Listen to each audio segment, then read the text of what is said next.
दोस्तों ये बात है 2019 जब कोविड बिल्कुल अपने पीक पे था। ऐसा लगता था जैसे सब लोग कोविड से हलाक हो जाएंगे और कोई भी जिंदा नहीं बचेगा। लेकिन किसी को क्या पता कि कराची के शहर में कुछ और भी हो रहा है, जहां पर लोग कोविड के साथ नहीं मर रहे थे बल्कि कुछ और भी था जो लोगों को मौत की तरफ लेके जा रहा था। और ये वो चीज़ थी जहां पर लोग अपनी मर्जी से उस मौत वाली बस में सवार हो जाते थे जो कि उन्हें सीधा मौत के दरवाजे पर लेके जाती थी। गाइस, मेरा नाम है फिज़ा और अगर आप लोग मेरे चैनल पर फर्स्ट टाइम आए हैं तो मेरी आपसे एक ही रिक्वेस्ट है कि प्लीज़ मेरे चैनल को सब्सक्राइब करके जाइएगा। और अगर आप लोग भी अपना कोई ट्रू इंसिडेंट्स मेरे साथ शेयर करना चाहते हैं तो आप इस ईमेल के ऊपर मुझे सेंड कर सकते हैं। अब हम अपनी कहानी को शुरू करते हैं। दोस्तों, मैं आप लोगों को स्टोरी स्टार्ट करने से पहले बताना चाहती हूँ कि आज की स्टोरी बहुत ही ज़्यादा स्पूकी होने वाली है, इसीलिए आप लोग अपने रूम की लाइट्स को डिम कर लें और अपने स्नैक्स ले लें ताकि अपनी स्टोरी को आप इंजॉय कर सकें। बिकॉज आई होप कि आप इस स्टोरी का एक भी सीन स्किप नहीं कर पाएंगे। तो बगैर किसी देरी के चलिए स्टार्ट करते हैं। आज की हमारी स्टोरी है 2019 की, जब कोविड बिल्कुल अपने पीक पे था। उस वक्त जाहिद और फैसल दोनों ऑफिस में काम किया करते थे और वो दोनों पार्ट टाइम ऑनलाइन काम किया करते थे, यानी कि फॉरेक्स ट्रेडिंग के बारे में तो आप लोग जानते ही होंगे। उसमें घंटों स्क्रीन के ऊपर बैठे रहना होता है और अपनी ट्रेड का वेट करना होता है। खैर, पहले तो वो लोग ये काम अपने ऑफिस में किया करते थे, यानी कि 2019 के लास्ट पे और 2020 के स्टार्ट में ऑफिसेज बिल्कुल बंद हो चुके थे और कोविड का खौफ बहुत ज़्यादा फैल चुका था। हर किसी को ये लगता था कि इंसान की मौत कोविड से हो जाएगी। लोग तो दुआएं करते थे, जितने शुक्राने कर सकते थे वो करते थे, लेकिन किसी को कुछ नहीं पता था कि आगे चल के उनके साथ क्या होने वाला है।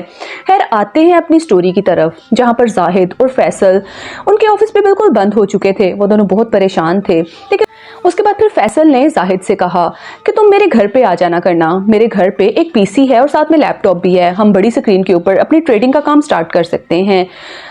जाहिद इस बात से बहुत खुश हुआ। वो बहुत ज़्यादा सेटिस्फाइड हो गया था कि इस तरह से उसका काम बिल्कुल सही से चलने लग पड़ेगा। इसलिए उसने फौरन ही फैसल के घर जाने की हामी भर ली। और यही शायद उसकी सबसे बड़ी गलती थी, क्योंकि उस रात जाहिद के साथ जो होने वाला था जाहिद ने कभी अपने ख्वाबों ख्याल में भी सोचा नहीं होगा। खैर, रात के तकरीबन 8 बजे जब उन दोनों ने अपना काम फिनिश किया, आज उनका ऑफिस में बिल्कुल लास्ट डे था। उसके बाद जाहिद ने उसे कहा कि तुम मेरे साथ सीधा मेरे घर पे ही चलो। उसके बाद हमारे वहाँ से एक बस 57 नंबर की है जो तुम्हारे इलाके कमाड़ी की तरफ जाती है, तो तुम इजीली अपने घर पहुंच जाओगे। जाहिद को भी ये बात काफ़ी ज़्यादा अच्छी लगी, इसीलिए वो एक्साइटेड हो गया। उसके बाद वो फैसल के साथ उसके घर पे चला गया। 2 घंटे तो उन दोनों ने खूब दिल लगा के अपना काम किया। लेकिन उसके बाद फाइनली जाहिद का अपने घर जाने का टाइम आ गया था। फैसल ने उसे कहा कि मैं तुम्हें बस स्टॉप तक ड्रॉप करने के लिए जाता हूँ, लेकिन जाहिद काफ़ी ज़्यादा कॉन्फिडेंट था। उसने कहा कि अभी सिर्फ 10 ही तो बजे हैं, इसमें इतना घबराने वाली कौन सी बात है, मैं अकेला चला जाता हूँ, वैसे भी तुम अपने घर पे रहो, रेस्ट करो। जाहिद अकेला ही बस स्टॉप की तरफ चला गया। रोड्स बिल्कुल सुनसान और वीरान थे। अभी ये वही दौर था जब कोविड अभी स्टार्ट ही हुआ था। स्टार्टिंग में लोगों के ऊपर बहुत ज़्यादा दहशत थी, वहशत थी, लोगों की समझ में नहीं आता था और लोग रात को ही अपने घरों में चले जाते थे और छुप के बैठ जाते थे। खैर, कराची की सड़कें भी इस वक्त बिल्कुल सुनसान वीरान हो जाती थी। जाहिद बहुत ज़्यादा अपसेट हो रहा था क्योंकि उसकी समझ में नहीं आ रहा था कि पता नहीं आज उसकी 57 नंबर बस आएगी भी या नहीं। तभी वहाँ पर एक बस आके उसके बिल्कुल सामने रुक गई। जाहिद बहुत हैरान हुआ क्योंकि उसने बस को रुकने का इशारा भी नहीं किया था। बज़ाहिर तो वो बस नज़र आ रही थी कि उसमें काफ़ी ज़्यादा लोग बैठे हुए हैं।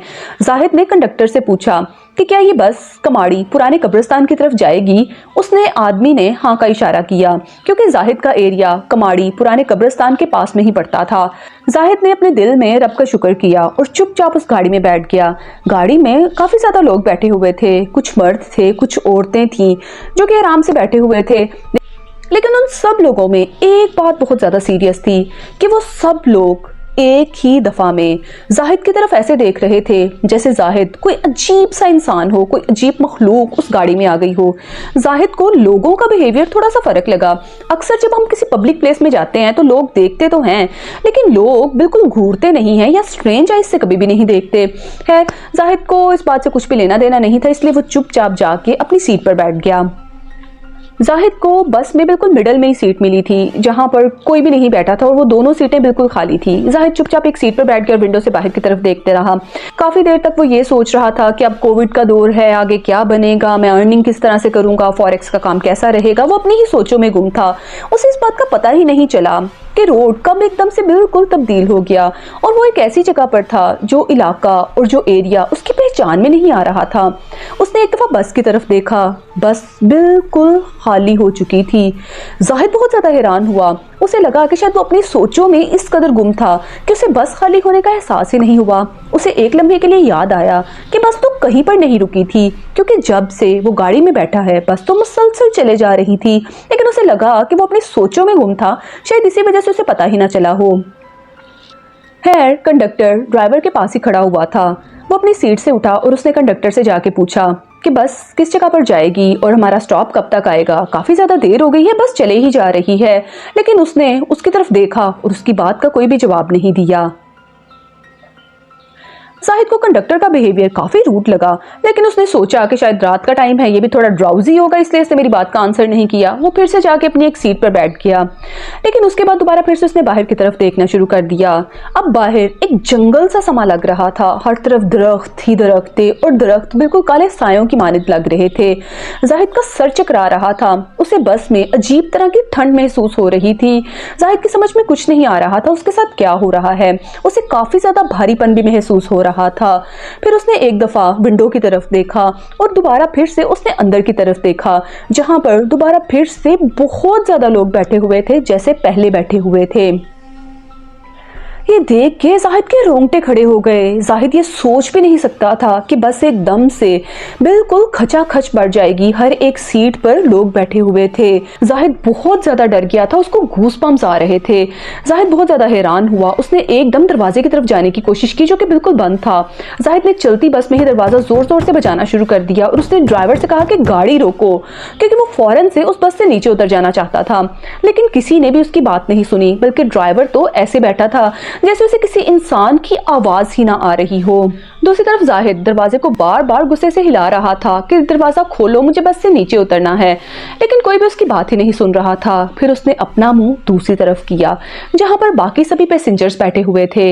वो सब लोग अब तब्दील हो चुके थे, यानी कि वो लोग जो पहले आम इंसान लग रहे थे अब वो आम इंसान नहीं थे, बल्कि उनकी शक्लें तब्दील हो चुकी थीं और वो सब लोग कुछ हॉरर से लग रहे थे और उनके बिगड़े हुए चेहरे, जले हुए चेहरे, किसी की स्किन से मांस लटक रहा था, किसी का ब्लड निकल रहा था और वो सब लोग इतने ज़्यादा हॉन्टेड और हॉरर लग रहे थे कि कोई भी इंसान उस सीन को नहीं देख सकता था। जैसे ही जाहिद ने उन लोगों की तरफ देखा और जाहिद का उन लोगों के साथ आई कांटेक्ट हुआ तो उन सब लोगों ने एक ही आवाज में चीखना चिल्लाना शुरू कर दिया। ऐसे लग रहा था जैसे वो 100 लोग एक ही आवाज में चीख रहे हों। उन लोगों की भयानक चीखें सुन के जाहिद का दिल जोर जोर से धड़कने लगा। उसकी समझ में कुछ भी नहीं आ रहा था और वो वहां पर ही गिर के बेहोश हो गया। फिर अगली सुबह फैसल ने जाहिद के मोबाइल के ऊपर कॉल की उसे घर पे बुलाने के लिए, क्योंकि उस दिन उनका ऑफिस से ऑफ था ना, तो इसीलिए फैसल ने सोचा कि वो जाहिद को अपने घर पे ही बुला लेता है ताकि वो दोनों मिलकर अपने काम को कर सकें। वो उसके नंबर पे कॉल कर रहा था लेकिन उसका मोबाइल स्विच ऑफ आ रहा था।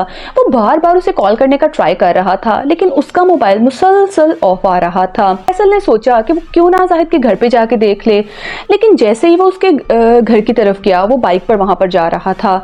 रस्ते में वही पुराना कब्रिस्तान पड़ता था जिसके पास से गुजर के फैसल ने जाहिद के घर पे जाना था। लेकिन कब्रिस्तान के पास ही उसे जाहिद गिरा हुआ नजर आया। उसकी हालत बहुत ज्यादा खराब हो रखी थी। ऐसे लग रहा था जैसे किसी ने उसे नोच नोच के मारा हो और उसकी शक्ल भी बहुत ज्यादा बुरी तरह से बिगड़ चुकी थी। फैसल के लिए जाहिद को इस हालत में देखना बहुत ही ज़्यादा शॉकिंग था। उसकी समझ में कुछ नहीं आ रहा था। उसने फौरन 1122 को कॉल की और वो लोग वहाँ पर आए तो उन्होंने बताया कि जाहिद की डेथ हो चुकी है। गाइस, अब ये सब कुछ कैसे हुआ? अब इसके पीछे एक और ही मिस्ट्री है, यानी कि एक बस, यानी कि बस नंबर 52 रोज़ाना रात को उसी रूट से गुजरा करती थी और वहाँ के मकामी लोगों का कहना था कि इस कब्रिस्तान के पास से इसी तरह से डेड बॉडीज अक्सर मिलती हैं और उनका यही हाल होता है। फिर जब पुलिस भी वहाँ पर आई, उसने भी इन्वेस्टिगेट किया तो जिस तरह की जाहिद की हालत थी उस तरह के काफ़ी ज़्यादा लोगों की और भी पिक्चर्स मिली जिनकी डेथ जाहिद से पहले हो चुकी थी और उन सबका भी चेहरा इसी तरह से बिगड़ा हुआ था और शायद ये वही लोग थे जो कि उस रात उस बस में सवार थे। इसीलिए स्टोरी के लास्ट में मैं आप लोगों से सिर्फ एक ही बात कहना चाहूँगी कि अगर रात के टाइम आप लोगों को भी कभी बस नंबर 52 नज़र आए तो गलती से भी उसमें बैठने के बारे में मत सोचना। अगर आप लोगों को मेरी स्टोरीज अच्छी लग रही हैं तो मेरी वीडियो को लाइक कीजिएगा, चैनल को सब्सक्राइब कीजिएगा। मिलते हैं और इस तरह की किसी हॉरर, स्पूकी और थ्रिल से भरी हुई स्टोरी के साथ। तब तक के लिए मेरा इंतज़ार कीजिएगा।